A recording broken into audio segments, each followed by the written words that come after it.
All right. Okay. So real quick, we're continuing our study of Romans tonight. So a couple weeks ago we did Romans 1. Last week we did Romans 2. We're doing Romans 3 today. Luckily, they're kind of divided into shorter chapters, so we're making a progress. We're trucking along.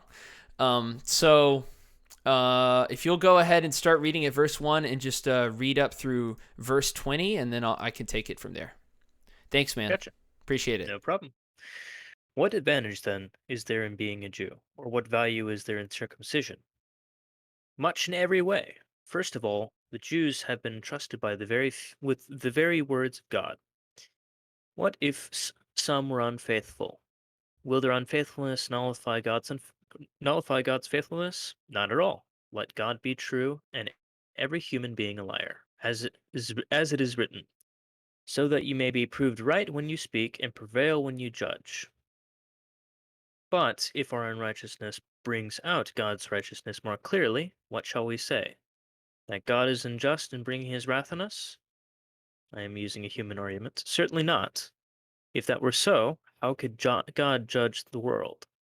Someone might argue, if my falsehood enhances God's truthfulness and so increases his glory, why am I still condemned as a sinner?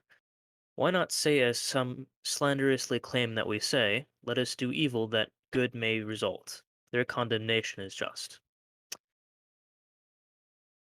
What shall we conclude then? Do we have any advantage?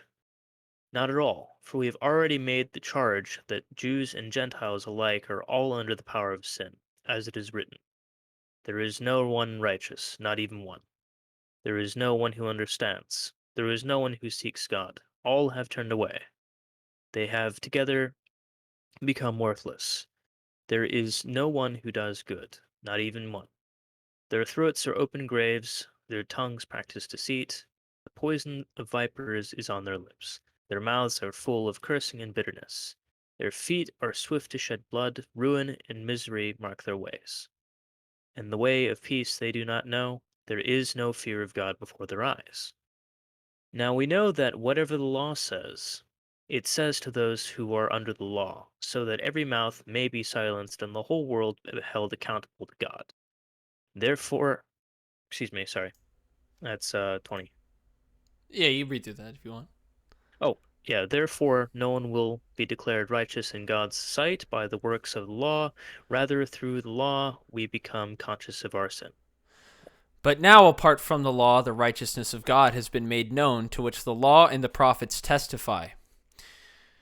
This righteousness is given through faith in Jesus Christ to all who believe. There is no difference between Jew and Gentile, for all have sinned and fall short of the glory of God, and all are justified freely by his grace through the redemption that came by Christ Jesus. God presented Christ as a sacrifice for atonement through the shedding of his blood to be received by faith. He did this to demonstrate his righteousness because in his forbearance he had left the sins committed beforehand unpunished. He did it to demonstrate his righteousness at the present time, so as to be just, and the one who justifies those who have faith in Jesus. Where then is boasting? It is excluded. Because of what law? The law that requires works? No, because of the law that requires faith. For we maintain that a person is justified by faith apart from the works of the law. Or is God the God of Jews only? Is he not the God of Gentiles too? Yes, of Gentiles too, since there is only one God who will justify the circumcised by faith and the uncircumcised through that same faith. Do we then nullify the law by this faith? Not at all. Rather, we uphold the law. So, going through Romans, and as I mentioned last week, of course, this is given to us as a book with chapters and verses, but it's a letter. So it's a continuous sort of stream of information that Paul is relaying. It's just divided up into chapters and verses for our own benefit, for convenience, topics, that kind of stuff. So this is, of course, a direct continuation of what Paul was saying in the last chapter, in chapter 2. So as I've mentioned before, and just in case anyone's not aware or is jumping in here in the middle of our study, Paul is writing this letter to the church in Rome, which is already extant by this time. So he hasn't been there yet, but it's already around. Christianity's already spread. And he's writing this for a few reasons. One, the church is kind of falling into sin. And two, there's a big problem of these so-called Judaizers in the church. Basically, it's Judean converts to Christianity that are sort of forcing the Torah and the laws therein upon the pagan converts to Christianity. So Paul is writing to address this, and also to address the just, kind of clear up some things about what they're even doing, why they're even there, what they believe, what they practice, etc. So in the first chapter, he starts off his letter by kind of explaining why he's writing to them, and then also just opening up by addressing the pure ungodliness and unrighteousness amongst the church in Rome. And then he continues on in chapter 2 to start addressing those who are moral. They may uphold the law of Moses, but they need to repent because they're full of pride and they have this arrogance about them in terms of where they stand with the rest of the people in Rome and even with the Gentile or pagan converts to Christianity. So at the end of chapter 2, Paul kind of lays out this idea that the people that are outwardly circumcised but do not have faith in God, do not practice the will of God or exercise that in their lives, it's sort of worthless. And he says it's worthless without the true circumcision, which is the circumcision of the heart. Circumcision was a way of demarcating those who were in the covenant of God. And so he's saying that just having a mark on your body or something telling other people what you are or something telling you what you are is not good enough. You need to have that as a conviction in your heart. And we recall Jesus' message in Matthew 5:23 during the Sermon on the Mount, where he says that if you're offering your gift on the altar to God and you remember that someone has something against you, you're supposed to leave your gift there and then reconcile with them and then come and offer your gift. And Paul is carrying through this message to the Judaizers in Rome who are saying that the pagans converting to Christianity needed to be circumcised since they were. When in fact, it's really the repentant and contrite heart that is necessary for justification through sacrifice. And he says in Romans 2:23-24, "You who boast in the law, do you dishonor God by breaking the law? As it is written, God's name is blasphemed among the Gentiles because of you." And this is what he's carrying through in chapter 3. He raises a question right here at the beginning. If physical circumcision isn't the thing that's most important, then why is it even a thing? What advantage is there to having this, right? And he addresses this question in kind of an unusual way. He doesn't praise the people of the nation of Israel for being different or set apart by God, because as we know through our exploration of both the New and Old Testament, that's not the way that any of these people would have considered it, right? Rather, he speaks of God's blessings. He speaks of how God entrusted his words to them through their covenant. And importantly, he addresses the fact that their unfaithfulness in keeping his covenant does not remove the fact that God was continually faithful to his people. And he says this in verse 3 and 4. He says, "What if some were unfaithful? Will their unfaithfulness nullify God's faithfulness? Not at all. Let God be true, and every human being a liar." And he's calling them out here for their hypocrisy in this matter in a pretty direct way. So St. John Chrysostom writes about this in one of his homilies on the book of Romans. He says, "The unbelief of the Jews does not reflect badly on God, but rather shows his honor and love of man to be all the greater, in that God is seen to have bestowed honor on people who would dishonor him. Look how he has revealed them to be guilty of misdeeds because of what they gloried in.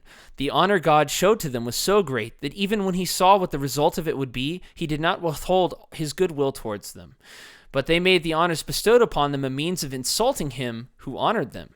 Paul said, 'What if some of them did not believe?' Wasn't it clear that it was all of them who did not believe? If Paul had told the truth directly, he might have appeared to be a severe and hostile accuser." And so what Paul and St. John are getting at here is that there is an advantage to this. It's showing that God is faithful to them. but it doesn't mean that there is an inherent advantage in who they are or what they're doing because they're so carried away from the purpose that God has bestowed upon to them. And they have removed themselves from the gifts that he has given to them. And Paul then kind of flips it around and he counters what he knows next. He knows that there are those who say, well, if the bad things that I do allow for God's righteousness to be carried out, then he's unjust in condemning me. You know, if my bad actions allow something good to happen, then God can't punish me for that because they're still net good. Because there are people in the history of philosophy and, at the time that he's writing and even up till now that say these sorts of things, right? He states here in a parenthetical that it's a human argument to make, right? But he says that isn't true, right? If our unrighteousness brings out God's righteousness more clearly, what shall we say? That God is unjust in bringing his wrath on us? Certainly not. Now, I want to make a little sideline here. Remember, like we talked about last week, that this idea of God's wrath is anthropomorphic language. It isn't that God is angry, right? It's that he's restoring order, and these words like wrath and punishment are used for us, for our sake, so that we can better kind of relate to what's going on, sort of have an understanding of it. And he contradicts this sentiment by mocking it, comparing this idea to the argument of doing bad to prompt someone else on earth to do good. He says, someone might argue, if my falsehood enhances God's truthfulness and so increases in glory, why am I still condemned a sinner? Why not say, as some say that we say, let us do evil that good may result? It's like if you steal something for the purpose of someone else having the chance to return it and thereby do good. And of course, that's something that is ridiculous to say. And Paul makes it clear here that this applies to our actions against God as well, not just how we talk about each other. Clearly, if this were the presumption, then the entire world would be exempt from judgment, even the largest sources of evil. And so St. John Chrysostom writes again, the logic of this argument can easily tend towards the absurdity that good comes out of evil and that evil is the cause of good. In that case, one of two options follows. Either God is clearly unjust in punishing, or if he does not punish, then he gets his victory from our vices. Either of these conclusions is absurd. Now, clearly, although God's righteousness is displayed even in our unrighteousness, which Paul is making clear here, that is not a cause to act unrighteously.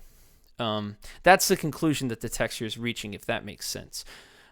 So it is a reality that God's righteousness is not nullified by our evil, but it's not a justification to do wrong, so as to make God look better in a way. Maybe you can think of it as like if your friend's trying to like game up a girl, right? And you kind of like put yourself down to make him look better to try to help him out. That's not the right thing to do with God.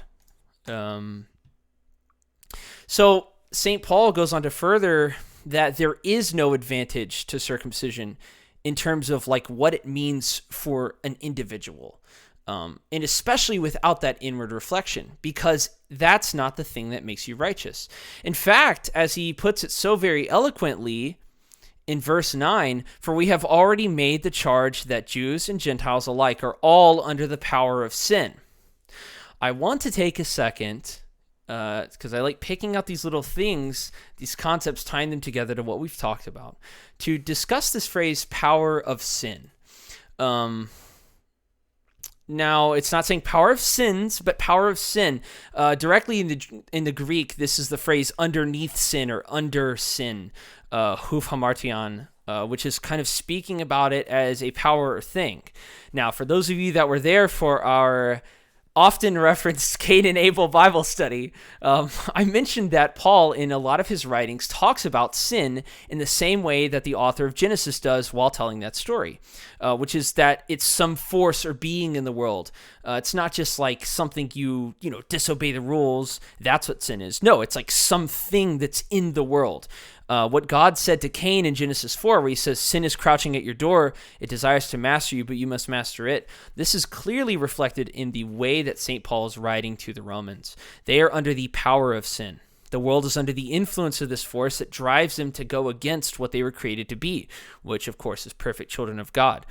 And that's everyone, as Paul is making clear here. not just the Gentiles that the Judaizers were railing against, not just the obvious sinner, as he points out in chapter 2 and in this chapter as well, but all of us, even the most righteous according to our own standards. To drive home his point, St. Paul quotes from a couple of the Psalms and from Isaiah, and he describes the abject fallen nature of humanity. And this passage is very biting. He's pulling from a number of different passages in what we call the Old Testament now. He says, there is no one righteous, not even one. There is no one who understands. There is no one who seeks God. All have turned away. They have together become worthless. So there is no one who does good, not even one.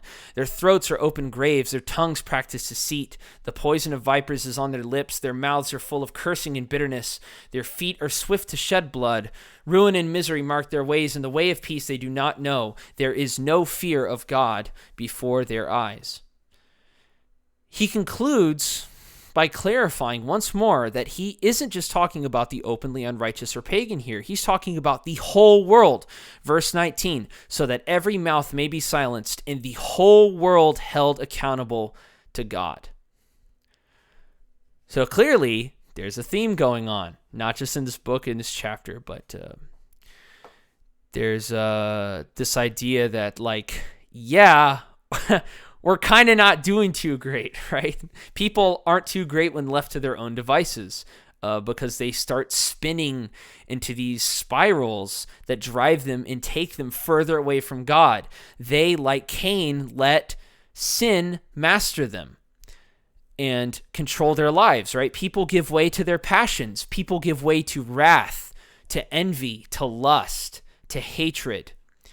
People let these things control them, and they do things that go against God and defile themselves, right? And not only defile themselves, but defile their entire communities, hurt the people around them. There's a big theme in especially the epistles that when you sin, it doesn't just hurt you, it hurts everyone around you, even if it's just a sin for you, right? If you do something wrong, it's going to hurt people around you no matter what.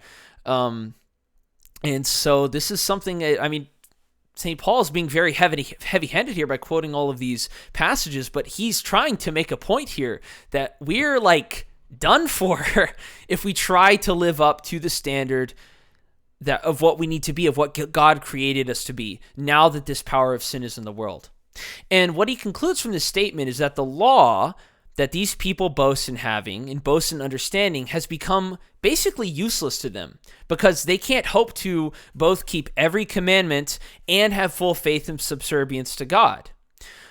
We need to, at some point, have a topical Bible study, maybe not next week, but the week after, on what the law is, because the word law is not really the accurate way to describe it, but it's what we get from Latin, which has it's kind of changed meaning and context over the millennia. We need to do that at some point because Paul talks a lot about the law, and I think it'd be helpful to have these sort of understandings in there. But think of the law of God, right? The law of Moses. It's not like a court document. It's a covenant. It's a binding promise. It's like, this is what is, expected of you in order for me to give blessings to you. It's a treaty, right? And he's saying that that's kind of useless to them now. Now, it's not an attack on the law of Moses itself or its ability to purify. He's not saying it's worthless, but it's attacking the unfaithful who he's addressed to have been bragging about it. So I'm going to, again, quote St. John Chrysostom because his commentary on this book is amazing. Once more, Paul jumps on the law, but this time with restraint. For what he says is an accusation not against the law, but against the negligence of the covenant people. The law accomplished its task of disclosing sin to them, but then it was their duty to flee it. But since they did not flee it, they brought an even greater punishment on themselves, and the good deeds of the law have just provided an excuse for the greater chastisement from God. So what Paul and John are saying here is not that the law is a bad thing or that it's unable to purify, but people were kind of burying themselves in it in a kind of superfluous, self-aggrandizing way. So it's not necessary because they now have this new covenant that Christ issues, and it's self-aggrandizing because it's done for the purpose of making them look better than others. We talked about this a bit in our study of chapter 2. But these are hard words for people to hear, and especially for the people that he's writing to, people that have made their entire point of pride their knowledge and ability to understand the law. But St. Paul lays out the key to understanding all of this, not just for Judeans or for Judaizers, but for everyone who is reading this letter. He explains in verse 21 that God's righteousness is made known in one thing, which is Christ Jesus. And not only that, righteousness is given through faithfulness in Jesus Christ. While he's reiterating that all have fallen short of God's glory and his ultimate plan for man, St. Paul makes clear that there is a solution to all of this. St. John Chrysostom says, "There is no difference at all between the Greek, the Scythian, the Thracian, or even the Jew, for all are in the same plight. Even if you have not done the same sins as others, you have still been deprived of God's glory just as they have been, because you are among those who have offended." However, Paul was saying this not to cast them into despair, but rather to show the love of the Lord towards man. And this is where we see what kind of the point of this letter is. We mentioned last week that Paul has a lot of these sort of setups with the way that he writes things. He uses a lot of call and response arguments. He makes a claim, backs up the claim, and then kind of shows why that claim is true, applicable to the people he's writing to, and then provides a solution for it. And this chapter is a classic example of that, right? He breaks down how they've fallen. He breaks down how it's not just the pagans that have fallen. It's not just the human sacrifices. It's also you Judeans who boast in God, who are proud of having received this blessing from him and yet do nothing with it. He's saying you're all in the same boat, but there is an answer to this. Through righteousness in Christ, what Paul says is all are justified by the grace of God and through the ultimate redemption. Through Christ, an expiation was made, and he was a sacrifice of atonement. The word atonement is kind of interesting. So it was written, the word was literally made up. The word atonement was made up. And it was invented to translate this verse of the Bible, which is, now I can't find it. Oh, yeah. Verse 25 of Romans chapter 3. God presented Christ as a sacrifice of atonement through the shedding of his blood to be received by faith. He did this to demonstrate his righteousness because in his forbearance he had left the sins committed beforehand unpunished. The word atonement was invented to translate this verse of the Bible because the English translators of the Bible didn't have a good word to use. The Greek word here is hilasterion, which is the word that is used in Leviticus 16 to refer to the cover on the Ark of the Covenant. And so what this reference is kind of making is that the sacrifice that Christ made is a covering up, right, of the sins of the world. He's not getting rid of them. He's like transforming them. Which we talked about in our study of the story of Abraham, healing the bridge between us and God through transformation is what Paul is getting at here. And this is the answer to the problem. This is the answer to the fact that, as he says earlier on, that their throats are open graves, tongues practice deceit, poison of vipers on their lips, full of cursing and bitterness. And what's the answer? Paul concludes the chapter quite powerfully that saying that we have no boasting or bragging rights when considering what God has given to us through Christ. He says, where then is boasting? It is excluded. Because of what law? The law that requires works? No, because of the law that requires faith. And he poses the question, is it because that you can do a bunch of good things that you now have righteousness? And the answer, of course, is no. Now, Paul is not saying that being righteous is no longer important or necessary. Of course it is. If you think that being righteous as a Christian is not important for salvation, read the entire New Testament, because that's what all of the books are about, is how to be a more righteous person. St. Augustine said in his commentary of Romans, this must not be understood in such a way as to say that a man who has received faith and continues to lead a wicked life is righteous. So that's not what Paul's saying, but what Paul is saying is that it is not by our own actions that we are righteous, because we can't be consistent. Rather, it's through the God of all men, Gentiles and Judeans, as he's pointed out many times, and through that God's love that we are delivered into righteousness, right? We are made able by this sacrifice of Christ to be righteous, which is, of course, different than saying that that's not necessary, right, for us to do. It is through faithfulness, right there at the end, verse 31.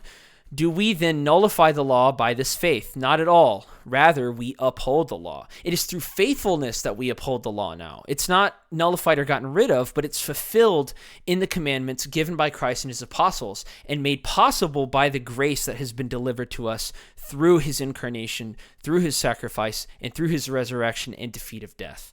And so this chapter is kind of a very self-contained, nicely put together chapter that's basically Paul listing out this massive problem that these people have, this misunderstanding and misplacement of pride in themselves, and it's kind of a disregard towards the meaning of the actual law. We saw this a lot in our study of John, right, where Jesus would kind of go off to the Pharisees and tell them, hey, you know the letters of these laws front and back. You could read out every single thing. You could recite every single code that's in Leviticus, Deuteronomy, Numbers. You could say exactly how the synagogue was to be built. Sorry, the tabernacle was to be built. But you don't understand why. You don't get it. All right? It's like if you train somebody to repeat a bunch of math phrases, right, and just say them out loud, and they can give the right answer, right, but they don't understand why that's the right answer. And that's kind of what Paul is levying against these Judaizers here. But we have to remember that although this letter was not written to us, it was written for us. It was written for Christians, right? He's not just sending this letter to the Judaizers in Rome. He's sending it to the church in Rome, a church that's beset by sin and pride. And a lot of what he's saying here to the Judaizers is kind of disturbingly similar to what we see in Christianity today with a lot of people, right? This misplaced sense of pride, this kind of holier than thou mentality, this high horse sort of idea where, you know the right things, and so that makes you better. I mean, you see people arguing all the time about which dogma and doctrine is the best, blah, blah, blah. And while there are time to have those conversations, it's certainly not appropriate from a point of pride, like the Judaizers are doing in Rome here. And if there is a point to this chapter specifically, it's that you can know all of this stuff, right? You can have all the outward signs of following God and knowing your stuff and being aware of what's going on and being like what he says in the way that he accuses people of boasting in the law, right? You can have all of this stuff, and it doesn't mean anything without the deliverance of Christ. And that's just as plain and simple as it is. And not just the deliverance of Christ from a life of evil, but deliverance from a life of evil into what? Into righteousness. That's the ultimate goal, is that through this grace, we're taken from this place of evil, taken from this place of pride, taken from this place of arrogance and delivered into righteousness, being made able to finally fulfill the law in a true way, in the way that God intended, in the way that Paul writes in chapter 2, the circumcision of the heart. And so if there is a point to this chapter, it is that, we ain't going to do this by ourselves. And we're certainly not going to do this if we're being arrogant and prideful about the right things that we do versus the wrong things that we do. We must know our place. And our place is completely at the feet of God, at his mercy, because although I might not be as bad as some people, I'm still bad. And I'm worse than other people. And that's just the bottom line. We throw ourselves before the righteousness of God, before his mercy. That's where our place is, not on any kind of, high chair sitting down and looking at people and proclaiming ourselves to be better than them because we have some kind of knowledge before them. Just remember that last passage here in verse 27, chapter 3. Where then is boasting? It is excluded. And then, of course, that last verse of the chapter, verse 31, is very impactful for me. Do we nullify the law by faith? Not at all. Rather, we uphold the law. That's our duty as Christians, or as people who want to be Christians, or as people who want to draw closer to God. It is to uphold the law in the way that we're able. And the way that we're able is through righteousness achieved by the grace of Christ and through faithfulness to him.